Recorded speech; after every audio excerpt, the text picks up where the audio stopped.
Welcome to the address of the state of the Eagles. We are going to look at what Jeffrey Luries said. Obviously, he's the leading captain of the ship as the owner of the team, as well as Howie Roseman. Maybe we might dive into Nick Sirianni tomorrow, but that's more insignificant for me because these are the two head honchos, and we needed to hear from them, to explain last season and the decision making going into retaining the head coach who still remains at the helm. So we'll dive into those two guys and the nuggets that can be sifted from what they had to say. What's up, it's your boy Cintron coming back at you with another analysis video, and I kid you not, that's my real name. 7 takeaways from Jeffrey Luries' State of the Eagles address? Nah. We're going to look at my notes first, and then we'll get to a note here. Takeaways from the Jeffrey Lurie meeting that I pretty much sifted through from a podcast. But, they were very spot on. On the collapse down the stretch, he dove into getting the answers as to why it happened. So they did, a pretty much a case study on what went wrong. And it's good to know that they didn't just gloss over it. It was well researched, well thought out.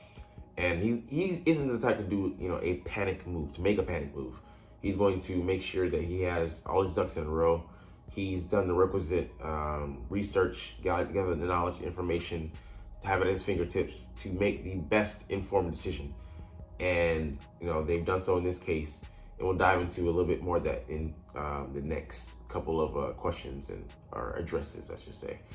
On retaining Nick Sirianni, not going to fall into recency bias, so he didn't want to just frame his decision based on what he had done in the last 6 to 7 weeks. And yeah, we did have an epic collapse, and things went awry very quickly and very badly. That being said, he wasn't going to let that define his decision. Speaks to the wisdom of a man running $1 billion franchise. You don't just make snap judgments and decisions like that. You want to make sure that you have the proper necessary information gathered to, in the input from, sources and people you need to talk to make those decisions before you just chop heads and let them roll. Because these are not just life altering for, people that are under you that you employ, but franchise altering decisions. A franchise can easily slip into anonymity because of bad ownership, because of misdirection, because of bad stewardship, and he doesn't want to be a part of that. The framework of 3 years, 3 years consecutive in the playoffs, running, versus a snapshot of last 6 or 7 games that were losses. And, me as a fan, I just wanted Nick Sirianni. I still see him as the problem with him, having to use the coordinator as a crutch. That being said, if he can be the rock star CEO coach that he was in 2022, got us to the title game that we did lose, I'm all for it. But he does have to right the ship, and he does have a limited amount of time. Let's just say the first 10 weeks of, next season. If things go left, he will be exiting stage left. On Hassan Reddick, he wants him still around, it seems, and, we'll get into that later, but I'm excited at the prospect of that. Because, you'd have 3 guys who, be top notch, and forcing them into a timeshare will keep all of them fresh and give us a fierce, 3-pronged attack. And then add some, some flavoring on there, just a little bit with the extra the other guys are going to give. And you have the makings of potentially a very dynamic pass rush that will more resemble 2022 than 2023. Wants a head coach to be a manager. So he never has really given a head coach a job because of his play calling acumen. And that for me was a little surprising, but you look back at it, before coming here, they might have done it when they got here, but they were not established as that previously. Andy Reid, coming from Green Bay, he didn't call the plays. Mike Holmgren did. Doug Peterson, same. He got here and he did that. He developed. It was a skill set they developed, but it wasn't a necessary prerequisite for them coming here. Obviously, we know Nick's case. He was hiding behind Shane Steichen like this. But, we see that he was the real brains of the operation behind that 2022 engine of an offense. And he's bringing in another guy, Kellen Moore, who can be that, be all-encompassing. And Nick can just focus on the other finer details and, managing like Dan Campbell, being a head coach that does timeouts and, makes the final decision on third down packages, whether to go for it on special teams, trick plays, and things of that nature, which give him a more refined focus, and hopefully that can improve his performance. But Chip was the first to have the history of play calling. It goes back to his college days at Oregon, but you see that he did quickly flame out, but he did have an innovative system. And Luries, I love about him, his pioneering spirit. He's willing to give things a try, at the very least. He did say that coaches being on the hot seat is an annual thing. And, the pockets, they talk about Bill Belichick having these 6 rings in his pocket, or on display, you should say. That being said, even that can save him his job in this last season. Robert Kraft loved him, told him to, hey, we got to part ways. Love you. Deuces. Thank you for what you've done, but, enough. And yeah, I mean, like, he could have just committed to Nick outright, like you think he would, but no. He knows that he can't give him that much leeway. I don't know if this is a contract year for Nick, but either way, he doesn't show the goods, he's gonna get axed this season. Could be in season as well, if things go off course pretty fast. All right, connect to that point. He mentioned the collapse in more detail. Said the 49ers and Chiefs dealt with their setbacks, but they did bounce back and we didn't. So, that, like I said, they're going to do the requisite research to see why that was the case. And they're diving into the numbers, the analytics, and they love that stuff. But I think it is a very positive thing to assess, evaluate, reevaluate approaches. And we've seen how Roseman take a different one to this free agency, this offseason, do things that he doesn't typically normally do, but have always been things that have been, something that he's willing to do. Just, maybe the opportunity in his mind didn't present itself, but he's willing to go down that road. He said good teams figure it out, and the 49ers and Chiefs did, and that's why they were facing off in the Super Bowl. Apropos that those teams dealt with their bumps and bruises, got Band-Aids healed up, put some Neosporin on it, and we dropped over a non-debilitating injury and couldn't get the back up. He appreciated the boldness to try the Matt Patricia move, even as horrible as it was. And like I said, again, that speaks to his pioneering spirit. Hey, you fucked up, but hey, I'm willing to acknowledge the fact that you were willing to give it a try.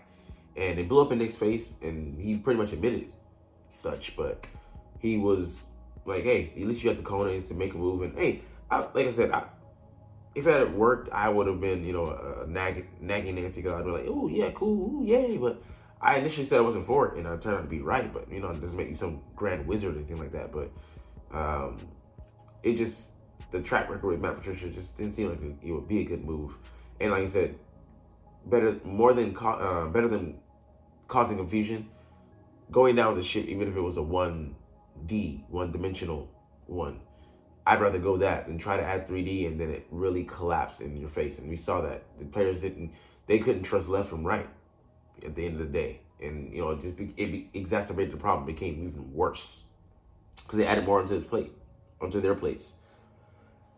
This nugget, he prefers Jalen just as he is, contrary to public opinion on wanting Jalen to show leadership. He wants him to be authentic. And I like that, because you've heard clamoring this offseason, well, Jalen needs to be more, show more maturity and handling things on the sidelines, talking to guys and things. No, let him be himself. Because if he tries to change and the guys aren't, feeling that, they're going to be able to see, through him like that. Sorry, the first snap failed. But rather than do that, let him be himself. Let him be the leader he's done. Because when we were winning, nobody was mentioning this shit. Nobody was talking about it.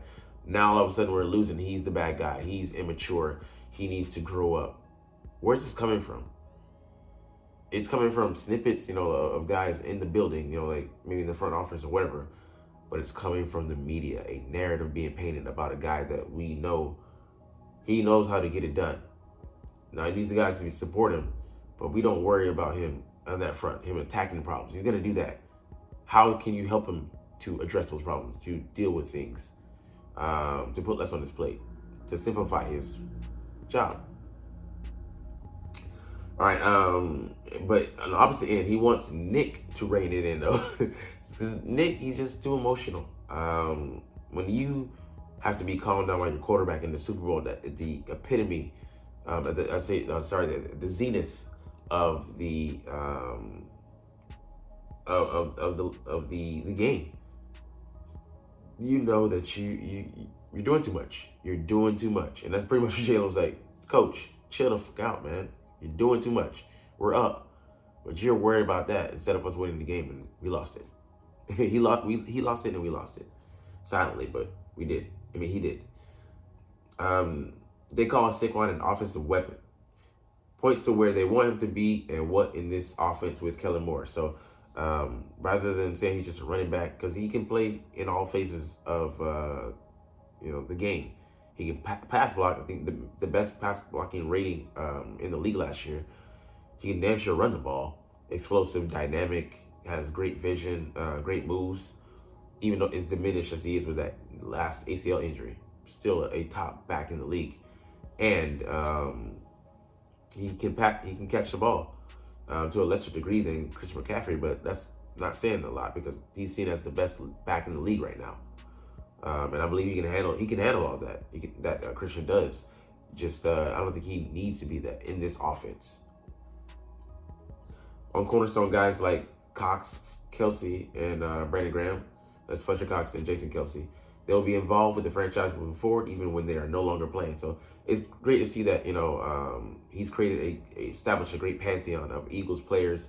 5 to 6 guys speak at games and events and such throughout the offseason and sometimes being in-game captains and such for special occasions. But he wants these guys to be active and to be well connected with the franchise, even long after they hang up the cleats. So it's encouraging that we see that he's going to make sure that these guys have a place, not just in the Hall of Fame, but in the local lore, and these guys are honored. But when it comes time for those guys like Kelsey and potentially Brandon Graham and Cox and definitely Lane Johnson to go into the Hall of Fame, that they will be thoroughly celebrated. They will make sure that the franchise knows that they've conveyed their love to them, and those guys have given everything, their blood, sweat, tears, and more. And especially a guy like Kelsey, he's so celebrated, so held in such high regard. So it'll be great to celebrate those guys once again when they after they've had their heyday one more time. We'll put them up on our shoulders and praise them for what they deserve. All right, that's it for the Jeffrey Lurie on this front. But there is a couple things that I think I'll look at one here. What new offensive coordinator Kellen Moore will bring to the offense? So it's interesting that Nick did have to get on board because that was a caveat. If you're gonna bring you back, you're gonna have to not do Doug Peterson and try to be Bronco Cowboy and not buck what we want to get done. Otherwise, we're gonna cut ties with you. He was willing to be amenable to those things they wanted, but they did, according to Jeff Lurie, let him pick his guys. So they let him pick the offensive coordinator and defensive coordinator, and they agreed with the choices. He said Kellen Moore was his first choice, and that's great to know. Kellen's smart guy, the way he sees football, being multiple. I love that. Difficult to defend offense, and we've seen it for years, in Dallas, and now we have a play at operating under that scheme. And they thought very highly of Kellen. I could potentially see him being the head coach if Nick doesn't pan out, if he flames out, and then he's from the ashes. He'll be the phoenix that rises from, and I'll be in full support of that.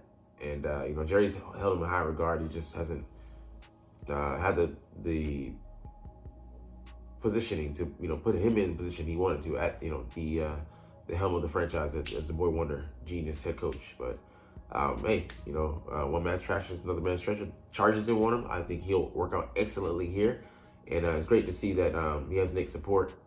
But hopefully, he just let him cook. Nick, say the fuck about the kitchen. You can ask about the ingredients, you can inquire about the menu, you can ask about the clientele, but don't try to run the fucking show in the kitchen. That's Kellen Moore's shop. But actually, we'll end it here. We'll get into Howie Roseman's takeaways tomorrow because this is just long. But hey, man, I love making these videos. I love talking about the Eagles, but you're not even watching though. But it's all good because we're gonna chuck deuces officially. But As always, it's fly, Eagles, fly, and let's motherfucking go. Like, comment, share, and subscribe if you like. Thanks for watching. Check me out at Cintron, Cintron Anime, Cintron Life, or Cintron Laughs, or other social media.